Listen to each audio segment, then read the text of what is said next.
এক ভদ্রমহিলা প্রতিদিন তার স্বামীর মোবাইল চেক করে কে কে ফোন করেছে। নাম্বার সেভ করা না থাকলে সেগুলো ট্রু কলারে গিয়ে নামটা দেখে নেয়। এরকমই একদিন মোবাইল চেক করতে গিয়ে দেখে এক নাম্বার থেকে দিনে 50 বার কল এসেছে। দেখেই তো মহিলার মাথা গরম হয়ে গেছে। মনে মনে বলছে, আমি ঠিক ভেবেছি, আমার পেছনে নিশ্চয়ই কোনো মহিলার সাথে সম্পর্কে জড়িত আছে। আজ ঠিক হাতে নাতে ধরবই, জিজ্ঞাসা করব সে কে। এমন দিনে 50 বার তোমাকে ফোন করতে হয়? কি সম্পর্ক তার সাথে তোমার? তাকে যদি ভালোই বাসো তাহলে আমাকে বিয়ে করেছিলে কেন? তাকে যদি এত ভালোবাসো তাহলে আমাকে ডিভোর্স দিয়ে দাও। দুই নৌকায় কোনো দিন পা দিয়ে চলা যায় না। তুমি ওর সাথেই ভালো থেকো আর আমাকে আমার মতো ছেড়ে দাও। আমি লোকের বাড়িতে বাসন মেজে খাবো, তাও তোমার সাথে থাকবো না। ভদ্রলোক খেয়ে বাড়ির বাইরে বেরিয়েছিলেন পান ও সিগারেট খাওয়ার জন্য। ভদ্রমহিলা অপেক্ষা করে আছে ভদ্রলোকের জন্য। এলে ঝাঁপিয়ে পড়বে তার ওপর আর প্রশ্নের ওপর প্রশ্ন করতে থাকবে। সে খেতে বসে খেতে পারল না। ভিতরে কেমন যেন একটা কাঁপুনি তো দিচ্ছে। এত বড় বিশ্বাসঘাতক লোক সবার সামনে ভদ্র সেজে থাকে। অবশেষে ভদ্রলোকের আগমন হলো বাড়িতে। ভদ্রমহিলা নম্র সুরে বলল, তোমার সাথে আমার কথা আছে। তখন উনি বললেন, বলো, কি বলবে?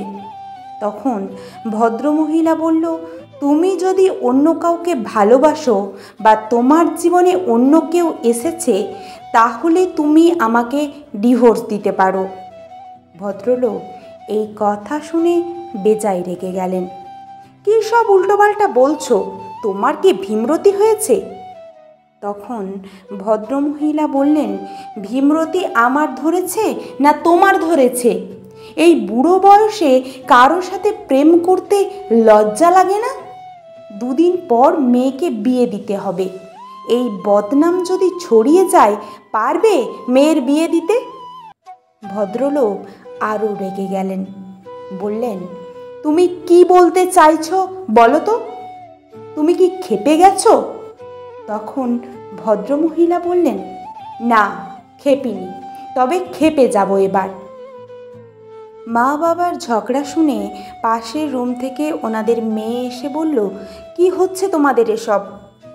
তখন ভদ্রমহিলা বলল, আমাকে কেন বলছিস? তোর বাবা বুড়ো বয়সে প্রেম করছে, তোর বাবাকে বল।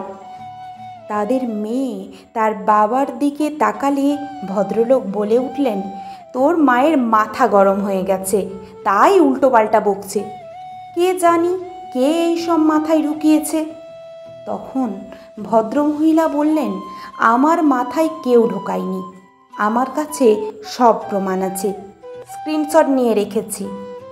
তখন তাদের মেয়ে বলল, কই দেখি স্ক্রিনশটটা। ভদ্রমহিলা তখন দেখালেন। স্ক্রিনশট দেখে মেয়ে হেসে লুটোপুটি। তখন ভদ্রমহিলা বলেন, তুই কি ক্ষেপে গেছিস? প্রমাণ পেয়েও হেসে লুটোপুটি খাচ্ছিস? তখন হাসতে হাসতে মেয়ে বলল, মা, এটা জিও ফাইবারে ওয়াইফাই নাম্বার।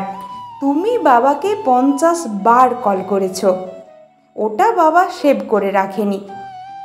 ভদ্রমহিলা নিজের ভুল বুঝতে পেরে রুম থেকে চুপি চুপি বেরিয়ে গেলেন। ভদ্রলোক বললেন, দেখলি, তোর মায়ের যত বয়স বাড়ছে তত সন্দেহের প্রবণতা বেড়ে যাচ্ছে। তখন তাদের মেয়ে বলল, বাবা, মা একাকিত্বে ভোগে, তুমি তো অফিস যাও, 5টা মানুষের মুখ দেখো, এসে বন্ধুবান্ধবদের সাথে আড্ডা দাও। মা তো একাই বাড়িতে থাকে। মানুষের যত বয়স হতে থাকে, বিশেষ করে নারীরা একাকিত্বে ভোগে। একটু মাকে সময় দাও, একটু ঘুরতে নিয়ে যাও, বেশি কিছু নয়, একটু হাতে হাত ধরে দুজনে ঘুরে এসো। বড় রেস্টুরেন্টে যেতে হবে না, রাস্তার পাশে ঠেলাতে ঝালমুড়ি কিনে খাও। দেখবে মায়েরও ভালো লাগবে, তোমারও ভালো লাগবে। তখন আর তোমাদের মধ্যে এই সন্দেহটা থাকবে না। প্রতিটা নারী চায় তার স্বামী তাকে সময় দিক। এটা কোনো পুরুষই বুঝতে চায় না। তারা ভাবে তাদের ওপর সংসারের সব দায়িত্ব ছেড়ে দিয়েছি তো, শাড়ির পর শাড়ি, গয়নার উপর গয়না দিচ্ছি, তাদের আর কিসের অভাব?